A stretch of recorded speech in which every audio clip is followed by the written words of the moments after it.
पतिं सुरगुरुं वन्दे जगत्कारणं वन्दे पन्नगभूषणं मृगधरं वन्दे पशूनां पतिं वन्दे सूर्यशशाङ्कवलिनयनं वन्दे मुकुन्दप्रियं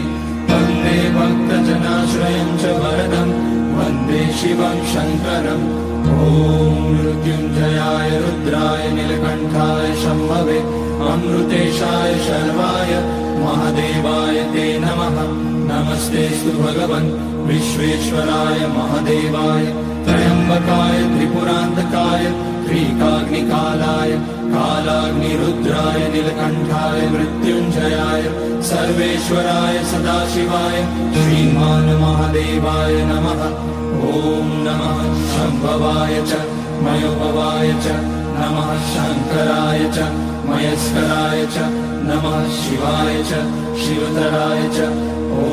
त्र्यम्बकं यजामहे सुगन्धिं पुष्टिवर्धनम् उर्वारुकमिव बन्धनान् मृत्योर्मुक्ष्यमामृतात् नागेन्द्रहाराय त्रिलोचनाय भस्माङ्गराय महेश्वराय नित्याय शुद्धाय दिगम्बराय तस्मै नकाराय नमः शिवाय मन्दाकिनी सलिलचन्दनचर्चिताय नन्दीश्वर प्रमथनाथ महेश्वराय मन्दारपुष्य बहुपुष्य सुपूजिताय तस्मै मकाराय नमः शिवाय शिवाय गौरीवदनाब्जवृन्द सूर्याय रक्षाध्वरनाशकाय श्रीनीलकण्ठाय वृषध्वजाय तस्मै शिकाराय नमः शिवाय वसिष्ठकुम्भोद्भगौतमाय